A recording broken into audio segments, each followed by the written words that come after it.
নমস্কার বন্ধুরা, মার রান্নাঘরে সবাইকে স্বাগত। আজকে মার রান্নাঘরে হবে চিংড়ি মালাইকারি। আমি চিংড়ি মালাইকারিটা কিভাবে করি চলো দেখি।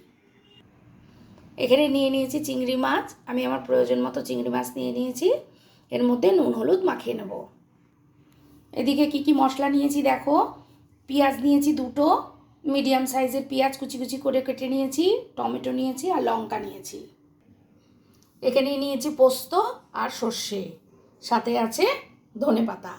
চলো রান্নাটা শুরু করি। এদিকে আমি কড়াই বসিয়ে দিয়েছি, কড়াই গরম হয়ে গেছে। দিয়ে দেবো এখানে তেল।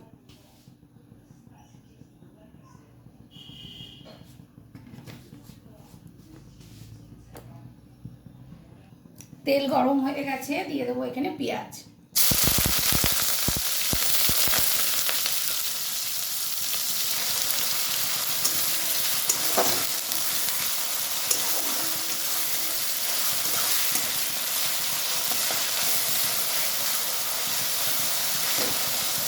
দিয়ে দেবো সামান্য একটু নুন।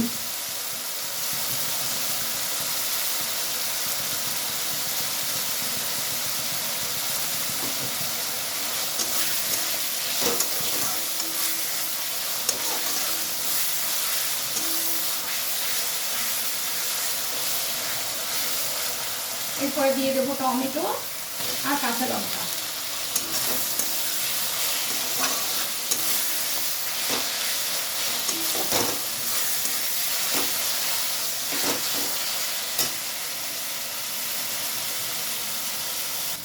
এই রেসিপিটা চিংড়ি মাছের সর্ষে ঝালও বলতে পারো, সর্ষে পোস্ত ঝাল, আবার চিংড়ি মাছ ভাপাও বলতে পারো। কারণ আমি চিংড়ি মাছটা কিন্তু ভাজবো না, চিংড়ি মাছটা কাঁচাই দেবো।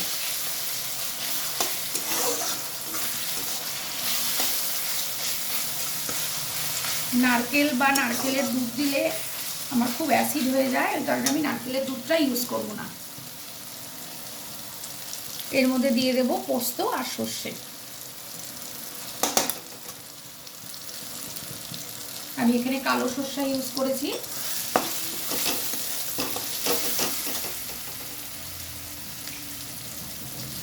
দিয়ে দেবো সামান্য একটু জল।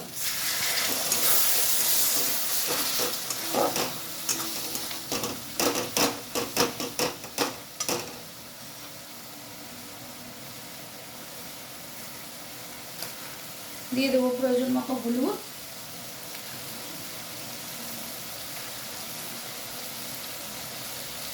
লঙ্কার গুঁড়ো,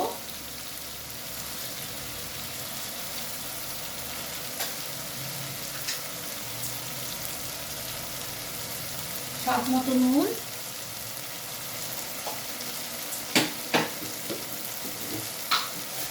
স্বাদ মতো চিনি। চিনি অবশ্যই একটু দেবো, কারণ সর্ষা দিয়েছি, একটু তিতা ভাব থাকে।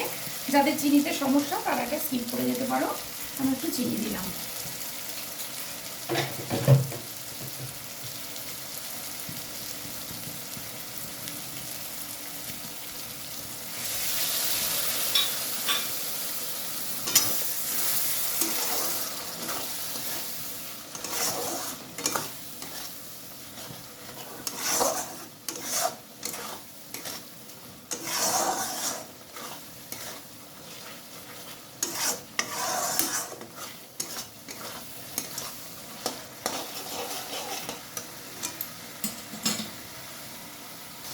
দেখো মশলাটা দিয়ে কিন্তু তেল ছাড়া শুরু করেছে। আর একটু কষাবো যেন পোস্তর কাঁচা গন্ধটা চলে যায়। আমি কিন্তু এটা বারবার করে জল দিয়ে দিয়ে দিয়ে দিয়ে কষাচ্ছি।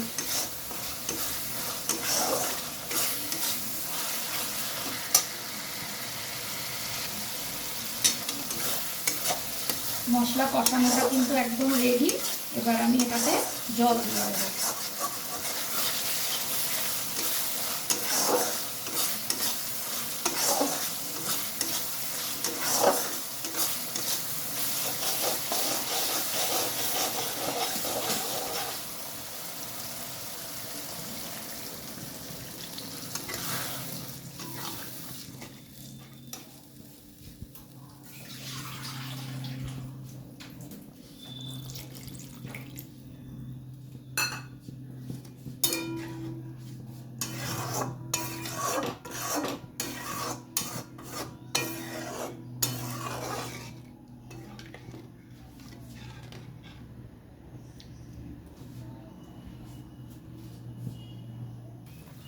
ঝোলটা দেখো একদম ফুটে গেছে। এবার আমি এক এক করে চিংড়ি মাছগুলো দিয়ে দেবো।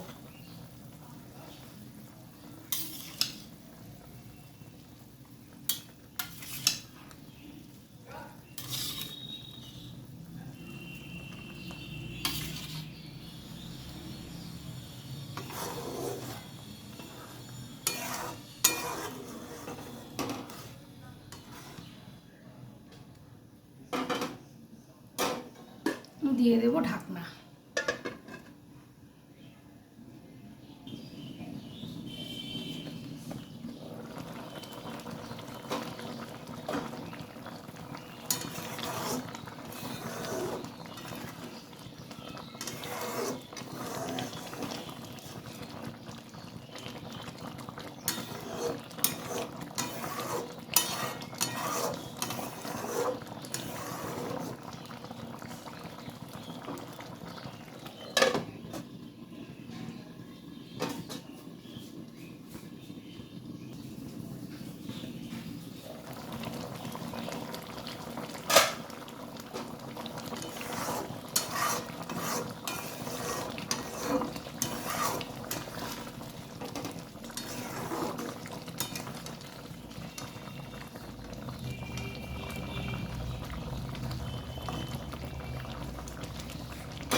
এবার দিয়ে দেবো এখানে ধনেপাতা।